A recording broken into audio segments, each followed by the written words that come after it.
let's make sure that we have time right now to get to the questions. And what I like to do is just make sure that we make the questions succinct, and we'll try to make the answers succinct. You can't guarantee that. No, I can't get it. So, exactly. Yes. I just heard what I said last. So, green shirt. Okay. Oh, yeah. Paul. Succinct answers, top 3 solutions. Top 3 solutions to the issues we've been talking about with carbon economy. I am going to say you need to, the conservation's too general, but really it's around your transportation, so change the way you transport and change your lights. I know whether compact fluorescents or not, you got to change those 2 things to be able to get anywhere in the conservation arena, and then promote renewables and offsets. Buildings. Buildings are, depending on where you are, 48 to 90% of a jurisdiction's carbon footprint. Put in place the codes that will end the split incentives. Why should you fix up your landlord's building? Why should your landlord fix it up if you pay the utilities? The property assessed clean energy measure, and transition towns, or some similar variant where the community comes together, looks seriously at what is your future going to be? What's your life without oil? How will your community survive? King County, Seattle has a food shed because they believe peak oil is upon us, and they're going to need to grow their own food in their own local area. We have the same thing here in Boulder with the green belt. Where's your food going to come from? Where's your water going to come from? Where's your energy going to come from? Does your town know this? Who are your neighbors? Who can set a bone? Who can weld? Who can grow food? Who are the grandmothers? Do you know this? Begin conversations in your community. Yeah, I don't know. I have a view that at some point we've got to deal with population, because that drives all this use. So I think maybe at our hearts we got to deal with population generally. And I suppose all the evidence I've seen, I haven't seen a lot. It's not my area. The better educated people become, the more smaller family size, and we've really just got to address that in this world. I think. I know it's in some cases it's a very unpopular. I think so. What? Solution. Yeah. Oh, there are 5 known ways to reduce population. Well, I'll just say you got to. Well, I can think of a couple. Dr. Malcolm Potts, University of California, Berkeley Health, 5 things. Reform land tenure, feed people, educate women in particular, information about and access to contraception. In every country where those 5 exist, population goes down to 0 population growth. Anyway, I think you got to address that. Solve it. I don't know. The other classic solution is you talk. What's our current carbon economy? What we're doing is we're using fossil sunlight. So we're mining fossils. We're using old sunlight. We're depleting the capital of fossil sunlight. So the solution is to use current sunlight. Great. Next question. Corn. Okay, I came here all the way from Lima, Peru, South America, and we are producing in Peru. We're the first country in South America producing wind generators. Mm-hmm. Okay, my question is the following: how can my company play in your? So how can a Peruvian company play in the carbon? The credit system. Carbon game.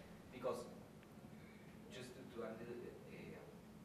obviously these discussions are not taking place in my country, Mm-hmm. and obviously the green economy obviously needs something like this in terms of the politics, the legislations and stuff for it to work. So if we're not even here, So how can we get the outside groups involved? So. And that how can help you achieve your objectives? Well, I guess I would, something like Peruvian wind. I don't know enough details, but a number of the offset projects that are out there in the world, projects producing credits are they're wind projects. And there are a variety of countries, India, China, to name 2 in particular. So here in the U.S.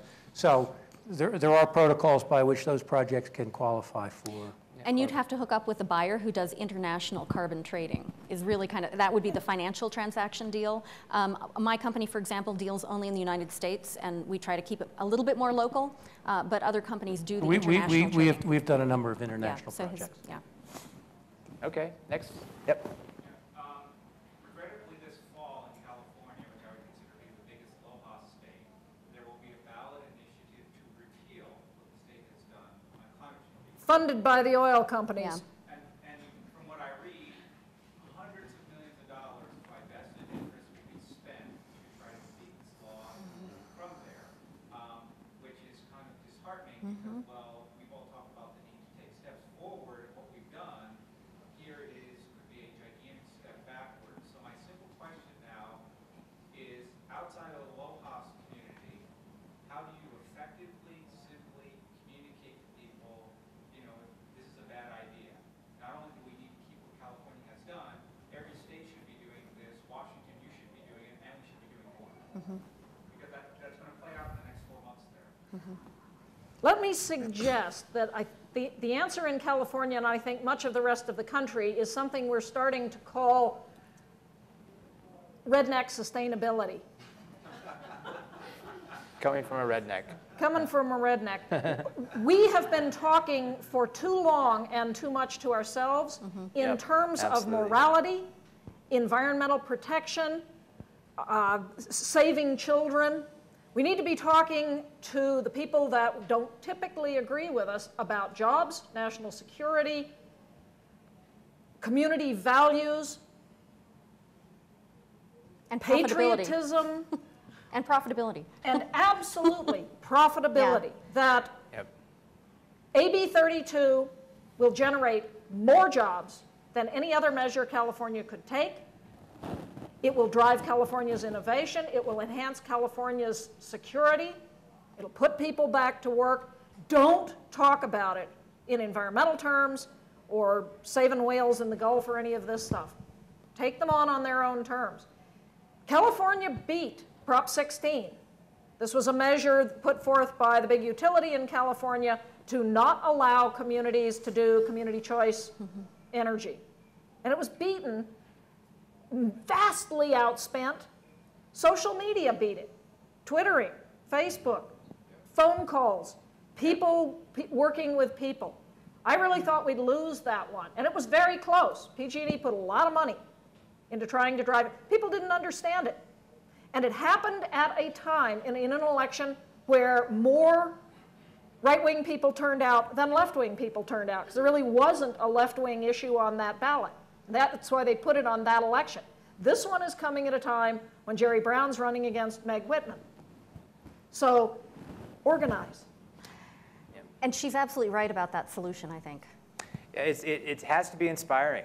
I mean, it cannot be gloom and doom, too. I mean, we saw that with the Obama's campaign. We saw how that, even just talking about it, I guarantee you can catch that feeling. That was absolutely amazing. Bloody lot of good it did us. That's another story. That's another story. But that's not the point. My point Yeah, is the better than fact the that it alternative. did happen because we did organize. And we got to a place that we never thought we could have. And when we were there and we saw that happen and saw it, on, you know, they're all in Chicago watching that whole thing, that evoked so much emotion and power. And we have to get that back, and that's what we can do.